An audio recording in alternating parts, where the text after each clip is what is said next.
Hey everybody, Joe Travers here. I am in the Frank Zappa vault, and we are here because we are celebrating the 50th anniversary of this iconic record, Frank Zappa's Apostrophe. We've got lots of cool things to show you from the vault, and we're looking forward to sharing them with you. This is the area where we keep the 2-inch multi-track masters for most of the albums, and this particular one is for the song Cosmic Debris, which is on side 1 of Apostrophe, which is celebrating its 50th anniversary. Right next to it, we have the 2-inch 16-track master to donate the Yellow Snow.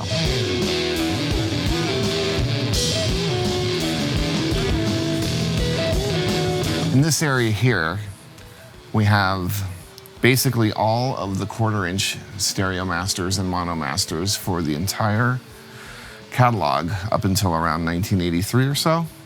So all the classic albums are here. And right here is the original master for Apostrophe, 50 years ago. And this is where it lives, right next to Overnight Sensation.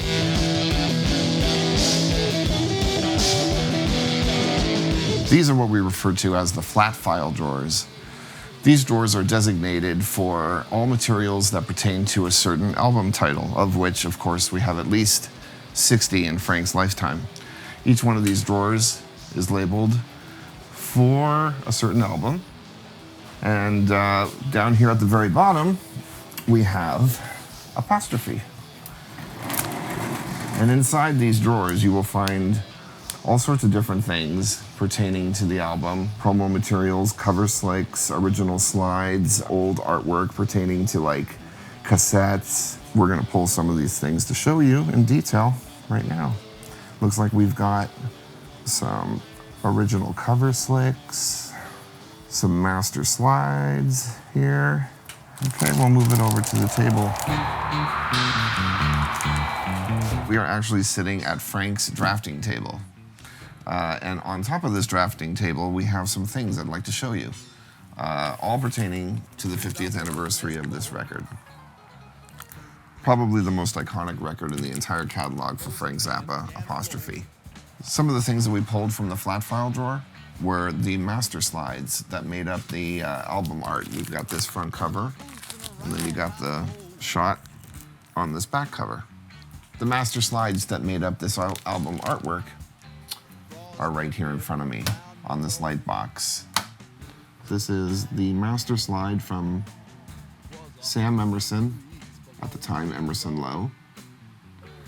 And then this is the shot from November 1973 that's on the back cover. It's great that we actually still have these master slides available, because we can get brand new, crisp and clear scans of these things, not only for archive, but also for future artwork. This is a cover slick meaning like a proof of what the original idea for the album cover was going to be. Note the way in which the apostrophe is split up syllable-wise. I happen to have the master tape here for Apostrophe. And if you look really close, the way in which it is typed out here is exactly how it is on that original slick. So this was really what the album title was supposed to look like at one time. And of course, it didn't stay that way. Pretty cool. We have a stat. This particular stat has instructions on it for the reproduction of the actual album art. So as you can see, we've got Cal Schenkel's handwriting here. You can see they're specifying where they want the text to go. Shoot this art. And this goes this way. And there's the layout. So things like this are basically all over the place in the vault for every album, especially back in the 70s, because not a lot of digital assets happening then, so there were these kind of specific ways in which you had to do things, and This is evidence of that. These are the master tapes for the album. This is the actual first generation tape master that Kerry McNabb and Frank made for the album at Paramount Studios. And Dolby is a noise reduction. It's been in the industry for years. That helps with the tape hiss. This master is what would go on the machine at the mastering house to make the record. As you can see where it says CEQ copy for all work. Well, these are the EQ copies.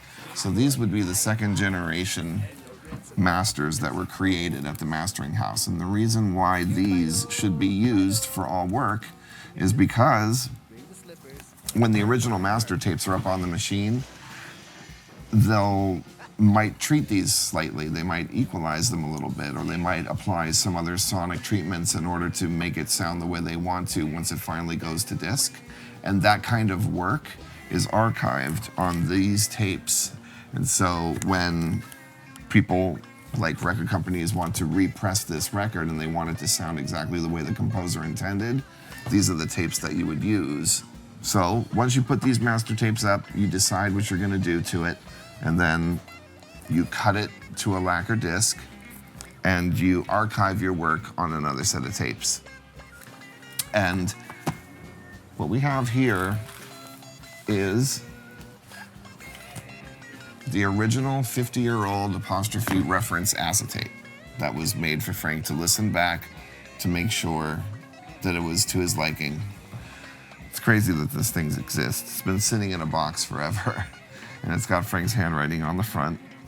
These things are meant to not be played that many times. But this particular reference acetate was made at Artisan, which was a very popular mastering house back in the 70s. I'm sure Frank took this home and said, yep, sounds great. And then they went forward on the production. So it's the one and only reference acetate for the production of Apostrophe. Back in 1974, Quadrophonic was having its day, and this is the original Quadradisc. Quadrophonic sound was 4-channel sound with 2 speakers in the front and 2 speakers in the back, which at this point in time would sound primitive considering everybody's so used to 5.1 or Dolby Atmos. But back in 1974, this was the happening surround sound. These discs were made from these master tapes. These are the Quadrophonic master tapes for Apostrophe. They're 1/2-inch 4-track masters. And these were created on February 21st, 1974. And now, all these years later, the Quadrophonic mix of Apostrophe is going to be available on the Blu-ray in the physical edition of the Apostrophe 50th anniversary. 5 CDs and a single Blu-ray. The Blu-ray will have brand new Dolby Atmos mixes and 5.1 mixes along with the vintage Quadrophonic mix. This file right here was something that I compiled back when we were working on the 2006 Classic Albums project, the making of Apostrophe and Overnight Sensation. And it's got a bunch of stuff in it. Lots of things pertaining to the 2 records and the time period. You know, Frank saved a lot of stuff like newspaper clippings, typed out invoice for Tina Turner and the Ikettes and their vocal contribution to both records. Those sessions happened in '73 at Bollock. Here's some pictures of the band at that time. And a lot of these pictures are being featured in the packaging. This is a tour itinerary, April '73. Apostrophe was Frank's first US gold album. So because of that, we're doing a gold nugget version, single LP, along with the 2 LP Yellow Snow edition as well. So there you have it. Some cool archival items surrounding the Apostrophe album here in Frank Zappa's vault. You had a chance to see the original masters, the multi-track masters, and some of the items from the flat file drawer that was used in the production of the album art you basically got a chance to see a little bit of the inside scoop on how the stuff was made 50 years ago. So not a lot of people get a chance to see some of these things. And it's very exciting. This is a very iconic record in the catalog of Frank Zappa, so we're very happy to be celebrating the 50th anniversary with you.